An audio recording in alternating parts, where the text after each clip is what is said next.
Hello दोस्तों, स्वागत है आप सभी का हमारे इस YouTube चैनल पर। दोस्तों, अगर आप यूजीसी नेट जून 2025 का एग्ज़ाम दे रहे हैं तो आज का वीडियो बहुत ही ज़्यादा आप सभी के लिए इम्पॉर्टेंट है। आज के इस वीडियो में हम 26 जून को जो एग्ज़ाम यूजीसी नेट जून 2025 का कंडक्ट हुआ है, शिफ्ट फर्स्ट और सेकंड का संपूर्ण विश्लेषण देखेंगे, यानी कि यूनिट वाइज देखेंगे कहाँ से कौन कौन से प्रश्न पूछे गए हैं। और ये वीडियो देखिए आपके लिए बहुत ही ज़्यादा इंपॉर्टेंट है। अगर आपका कल एग्ज़ाम है या फिर परसों एग्ज़ाम है तो आप इस वीडियो को ज़रूर देखें। साथ ही साथ अगर आप यूजीसी नेट दिसंबर 2025 के लिए प्रिपरेशन कर रहे हैं तो भी आप इस वीडियो को ज़रूर देखिए, जिससे कि आपको पहले से आइडिया लगे कि कौन कौन से वे चैप्टर हैं, कौन कौन से टॉपिक हैं जो बार बार एग्ज़ाम में पूछे जा रहे हैं। ठीक है, तो अगर आपका कल परसों एग्ज़ाम है तो बिल्कुल भी इस वीडियो को स्किप नहीं करना है।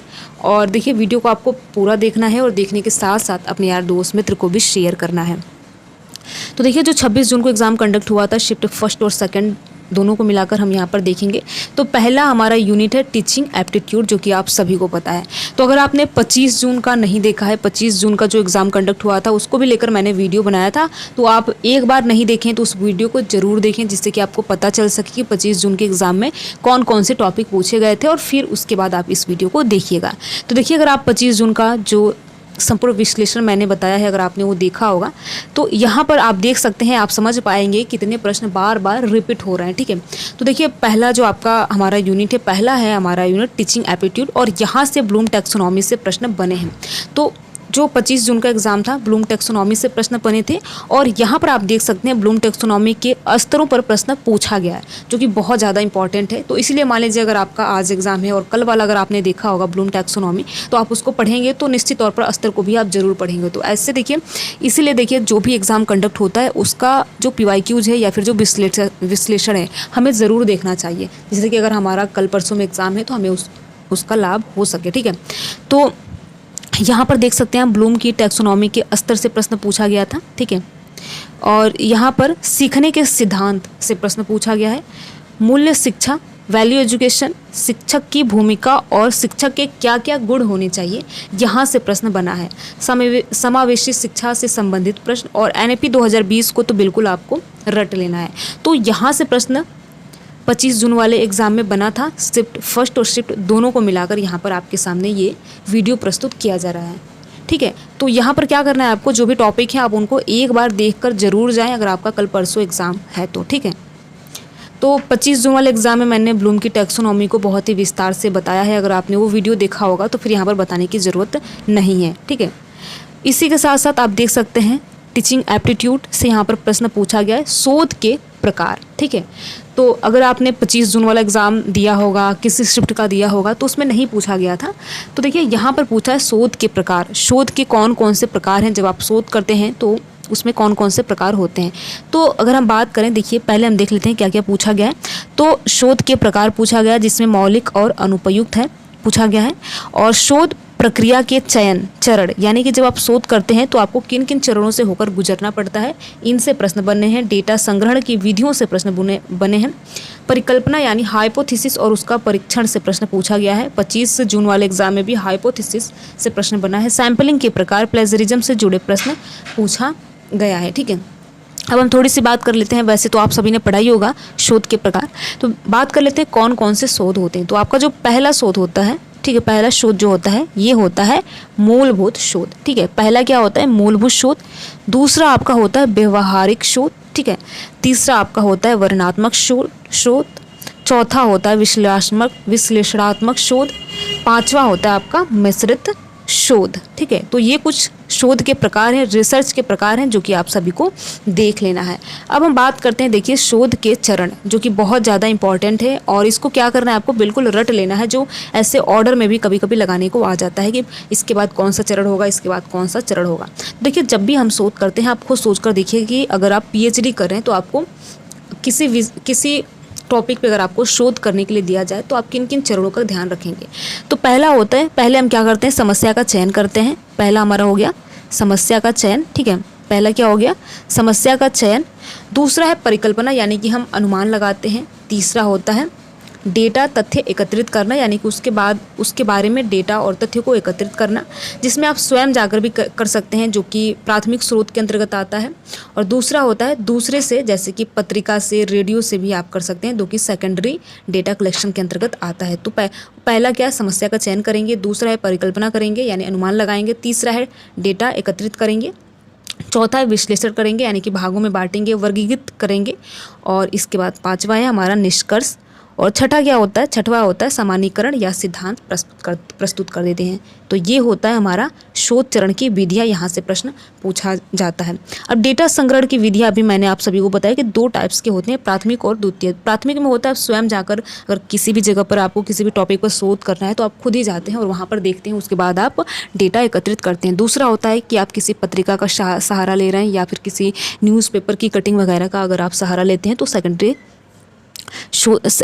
डेटा कलेक्शन के अंतर्गत आएगा। ठीक है, यहाँ पर परिकल्पना से प्रश्न पूछा गया, सैम्पलिंग के प्रकार, प्लेजरिज्म से जुड़े प्रश्न पूछा गया। ठीक है, तो तीसरा जो कि सभी में ऐसे रिपीटेड ही होता है, जो तीसरा आपका आरसी का जो टॉपिक होता है, ये क्या होता है कि किसी एक विशेष के बारे में, टॉपिक के बारे में आपको एक पैराग्राफ दे दिया जाएगा और 5 प्रश्न आपसे पूछे जाएंगे। ठीक है, और ये बहुत कठिन नहीं होता है, आसान ही होता है। इसमें केंद्रीय विचार, लेखक की दृष्टि और निष्कर्ष टाइप के प्रश्न पूछे जाते हैं। तो यहाँ पर ध्यान देना है कि शिफ्ट फर्स्ट में क्या पूछा गया था, प्रौद्योगिकी के उपयोग पर एक पैसेज था जो कि आपको पढ़ के फिर उसका जवाब देना था। दूसरा था सतत विकास और पर्यावरण पर था, जो कि आपको उसको पहले पढ़ना था और उसके बाद आंसर करने थे। ठीक है, अब हम चलते हैं चौथे यूनिट की तरफ, जो कि है कम्युनिकेशन यानी संचार। इसमें देखिए संचार के घटक सेंडर, मैसेज, चैनल, रिसीवर यानी SMCR, जो कि क्या है ये, अगर आपने 25 जून वाला एग्ज़ाम दिया होगा और उसका विश्लेषण अगर आपने देखा होगा तो उसमें डेविड के बर्लो का जो मॉडल है, इसे हम SMCR भी कहते हैं, यानी सेंडर, मैसेज, चैनल और रिसीवर। ठीक है, तो यहाँ से प्रश्न बने हैं। साथ ही साथ मौखिक और अमौखिक संचार से प्रश्न बनना है, शोध और बाधाएं, संचार मॉडल, प्रभावित संचार के तत्व, यहाँ से प्रश्न बना है। तो इन टॉपिक को आपको एक बार देख कर जाना है। पांचवा है जो कि आप सभी को पता है लॉजिकल रीजनिंग, इसमें कथन और निष्कर्ष आधारित प्रश्न दिया गया था। कोडिंग, डिकोडिंग और जो सीरीज वाले प्रश्न यानी श्रृंखला वाले प्रश्न, उसमें आपसे पूछा गया था कौन सा इसकी श्रृंखला नहीं है, गलत पूछा गया था। ठीक है, तो इस चीज़ का भी आप ध्यान रखेंगे। न्याय तार्किक कथन भी थे, कैलेंडर और घड़ी से आधारित प्रश्न भी आपसे पूछा गया था। अब डीआई में देखिए वही है कि प्रतिशत वृद्धि या फिर कमी से प्रश्न पूछा गया था, औसत निकालना था आपको और अनुपात और तुलना करके बताना था। तो इसमें क्या होता है, एक आपको बार ग्राफ दिया गया होता है या फिर टेबल पे आपको दिया रहता है आंकड़ा, और उसके आधार पर आपको प्रश्न, जो 5 प्रश्न दिए जाते हैं, उनका जवाब आप सभी को देना रहता है। तो देखिए आरसी और डीआई में चीज़ें फिक्स होती हैं कि आपको इतना आना चाहिए। आरसी में अगर आप पहले क्या करेंगे, पहले जो पैसेज दिया होता है आप उसको बहुत ही अच्छे से पढ़ेंगे और उसके बाद 5 जो प्रश्न रहता है उसका आप जवाब देंगे। और डीआई में भी ऐसे ही होता है, एक डाटा या चार्ट दिया होता है, इसके बाद क्या होता है 5 प्रश्न आपसे दिए रहते हैं, आपसे पूछा जाता है, उसमें अनुपात, प्रतिशत और एवरेज आपसे पूछा जाता है। ठीक है, अब हम चलते हैं, 7वां है हमारा जो यूनिट है सूचना एवं संचार प्रौद्योगिकी यानी ICT। यहाँ पर देखिए कंप्यूटर नेटवर्क जैसे कि LAN, WAN, WAN, यहाँ पर है local area network, wide area network, यहाँ से प्रश्न पूछा गया था। तो ये कल भी वाले प्रश्न में, यानी जो 25 जून का एग्जाम हुआ था उसमें भी आपसे यहाँ से प्रश्न बने हुए थे। वायरस, मेलवेयर, वायरवॉल से प्रश्न पूछा था। ओपन सोर्स सॉफ्टवेयर से ई लर्निंग और ICT का प्रयोग, इंटरनेट से जुड़े प्रश्न भी पूछे गए थे। तो इन टॉपिक को आपको देख कर जाना है। ठीक है, साथ ही साथ देखिए लोक विकास और पर्यावरण से प्रश्न पूछा गया था, जिसमें वैश्विक तापमान वृद्धि, ग्लोबल वार्मिंग, कार्बन उत्सर्जन और प्रदूषण, सतत विकास, कल भी यहाँ से पूछा गया था। ठीक है, नवीकरण और गैर नवीकरण संसाधन, पर्यावरण सम्मेलन, पेरिस समझौता, यहाँ से प्रश्न बना था। तो आपको क्या करना है, एक बार इन टॉपिक को देख कर जाना है। तो इसलिए देखिए आपको अगर 25 जून का जो एग्ज़ाम कंडक्ट हुआ था उसका विश्लेषण अगर आपने हमारे चैनल वाला नहीं देखा है तो एक बार ज़रूर देखें, विस्तार से मैंने इन सारी चीज़ों के बारे में बताया है।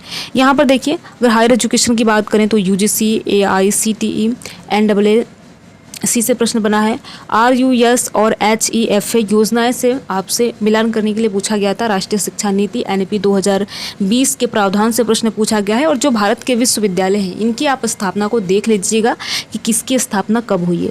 साथ ही साथ देखिए पेपर जो आपका 26 जून को एग्ज़ाम कंडक्ट हुआ था, इसमें सेकंड पेपर में सेकंड शिफ्ट के एग्ज़ाम में आपसे पूछा गया था वेटलैंड डे कब मनाया जाता है। 2 फरवरी को वेटलैंड डे मनाया जाता है, तो इसको भी आप ध्यान में रखेंगे। और साथ ही साथ जो एक नया ट्रेंड है मूवी को लेकर, तो आप मूवी वगैरह सबसे जो पुरानी मूवी है या फिर जो सबसे पहली मूवी है, इन सारी मूवीज़ को आप एक बार देख लीजिएगा, इसकी टाइमिंग वगैरह देख लीजिएगा, क्योंकि यही इस बार के एग्ज़ाम में बदलाव हुआ है, जो कि यहाँ से प्रश्न लगभग हर शिफ्ट में और हर दिन के एग्ज़ाम में पूछे जा रहे हैं। ठीक है, तो आपको इन सारी चीज़ों को देख कर जाना है। तो ऐसे ही देखिए, जब 27 जून का हमारा दोनों शिफ्टों का एग्ज़ाम कंडक्ट हो जाएगा, ऐसे ही आपको 27 जून का भी संपूर्ण विश्लेषण यूनिट वाइज देखने को मिलेगा।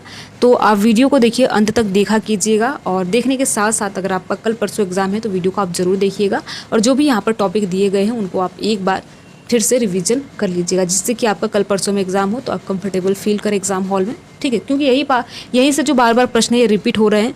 ठीक है, वीडियो में लास्ट तक बने रहने के लिए आप सभी का बहुत बहुत धन्यवाद।